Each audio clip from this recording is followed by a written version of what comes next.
Hey, you're listening to Cult Life with me, your host, Robin Jackson.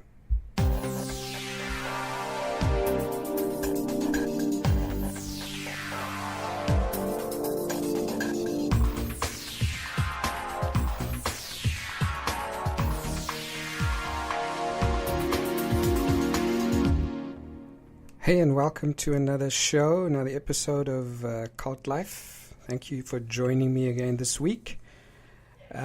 I want to talk about the trial of Pastor Timothy Omotoso, which has made national headlines here in South Africa over the past week.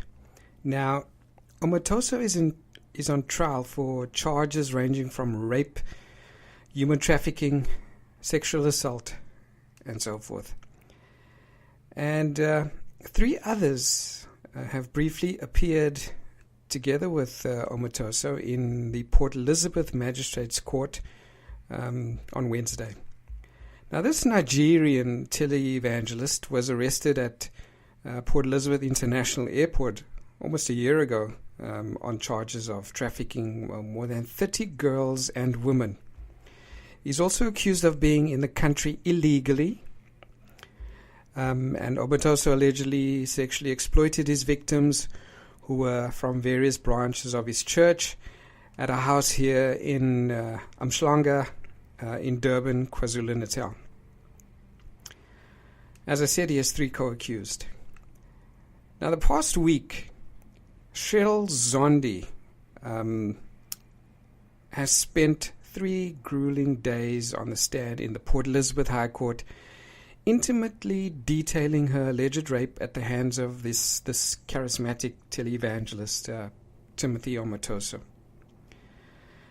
And she has also fended off a barrage of questions, many of which have outraged the public, from defense attorney Peter Daubermann about Omotoso's penis size and how far she was penetrated and so forth. And on Wednesday, members of anti-gender-based violence campaign, hashtag Total Shutdown, called on activists to actually mobilize outside the Bird Street courthouse here in Port Elizabeth. In the wake of this week's evidence at the trial of this Timothy Omotoso and difficult questions directed at the witness, Cheryl Zondi, experts have raised concerns that Zondi's treatment could discourage rape victims from coming forward. Now, do yourself a favor if you're listening to this on YouTube. Do yourself a favor and type in Cheryl Zondi. I'll also add links to some of the news networks and the clips of her being cross-examined on the stand. And just watch the treatment she was handed down on the stand by the defense attorney. Now, experts have also cautioned that while defense attorney Peter Daubermann may have crossed the line with some of his questions, Zondi's composure under cross-examination also shows rape survivors that the experience of going through a trial can be very empowering. She has accused Omotoso of sexually abusing her since the age of 14. She alleges the rapes took place in Durban, in Israel, in Nigeria, Port Elizabeth, Cape Town, and Bloemfontein, and a number of other cities. Now, she's the first witness in the trial in which Omotoso and his 2 co-accused faced over 60 charges relating to the alleged kidnapping and trafficking of more than 30 girls and women.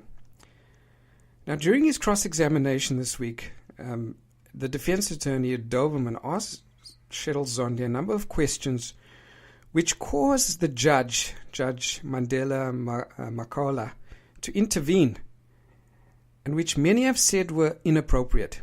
At one point, Daubermann, the defense attorney, asked Zondi by how many centimeters Omotoso had penetrated her.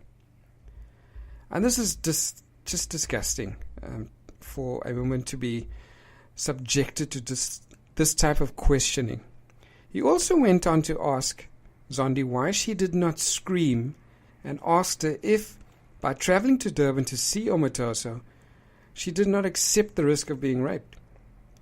He also asked her why she had not phoned someone for help. Zondi explained that she was afraid for her life and was very young. Now, I want to dwell on this issue. The defense attorney asked Zondi why she did not scream. Now, this made me recall the disturbing writings of the Watchtower in their publications. The Watchtower teaches that a person raped is considered to have committed fornication if they did not scream and do everything possible to resist, based on a single scripture from Deuteronomy. Now, by far the majority of articles on rape contain the sentiment that if a woman does not do enough to resist, she has committed fornication and loses her clean standing with God. And in recent years, this attitude has been toned down, but it continues to persist. Now, this view and opinion of women is inculcated from a very young age, as jwfacts.com notes. And you can actually go and research this in the online version of the My Book of Bible Stories, story number 20, where after discussing the rape of Dinah, it asks the question, why did Dinah bear a measure of responsibility for losing her virginity? Now, what sick mind would indicate to a rape victim that they were responsible for losing her virginity, let alone included in the story for children? It's just appalling. It just shows you the thinking and the reasoning of these Watchtower writers and the Jehovah's Witnesses in general. Now, blame for rape rests solely upon the rapist, and Watchtower comments that the victim shoulders responsibility and facilitates the rapist's rationalization of their crime. And I'm going to mention a few of these quotes here, and I encourage you to look this up. If you're somebody who's newly out and haven't heard about this, here are some of the Watchtower and some of the writings in the Watchtower magazine. The Watchtower 1964, January 15th, page 63 to 24. It's a question from readers, and it goes on to states this: if a Christian woman does not cry out and does not put forth every effort to flee, she would be viewed as consenting to the violation. And it goes on to say, actually, this counsel is for her welfare.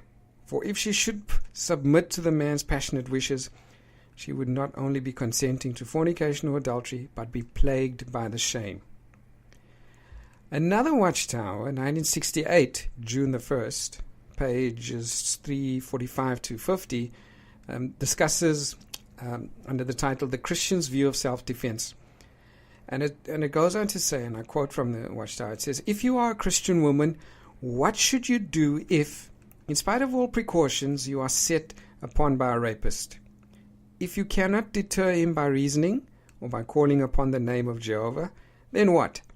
As a Christian, you are under obligation to resist. Goes on to say, so by no means would it be proper quietly to submit to rape, as that would be consenting to fornication. Can you see the reasoning here? Can you see their viewpoint? The Awake of 1974, the Awake magazine, March the 8th, 1974, pages 13 to 16, under the heading Faced with the Threat of Rape. Why the increase, it asks? Now, this is appalling. Womankind must share the blame. This is what the Awake magazine says. To begin with, until the age of 5 or 6 years, the most vital period, little boys have their personalities molded largely by women, their mothers. And then after some articles of similar nature in the Awake magazine, Watchtower actually started getting some flack. And you could see this, the Awake of 1984, June the 8th, page 28, question from readers. There was a statement there that says, I was deeply disturbed by the article, They Resisted Rapists.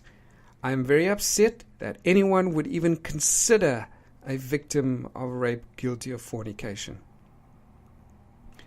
And then the Awake of 1986, September the 22nd, page 28, question from readers, resisting rape again. It says, thank you for your article, Now You Are Going to Die, of May the 22nd, 1986. I might note some concerns about the advice given, however. Some rapists are very angry and sadistic in their approach and come armed with weapons and the intent to use them if there is the least provocation. Our metropolitan organization to counter sexual assault suggests resistance, but if the woman is paralyzed by fear or her instincts tell her not to resist, we recognize that as appropriate. We would rather have someone live through the experience than be killed or seriously mutilated. And that comes from this organization. And then the tone and advice changed in the articles to a degree. The Awake, 1993, March the 8th, pages 45, under the heading The Reality of Rape. It discusses the myths and the facts. And under the one myth, it says, a rape victim bears part of the blame unless she actively resists. Thus, a rape victim is not guilty of fornication. So, and then it goes on to say, many victims of rape and sexual abuse who have had, I just want to say this, many victims of rape and sexual abuse who have had to face a judicial committee meeting with the elders can attest to the fact that it is in many cases very dehumanizing and a traumatic experience. The victims are often blamed and still have the two-witness rule to contend with in a lot of these cases. There are many instances, there are many stories being told, people have told their experiences, and it's been well documented. It is always the woman's fault, they say. Your clothes are too revealing, you did something to entice him, etc. It is just sickening at times to see how victims of abuse are treated, from Hollywood moguls, American presidents, and religious leaders.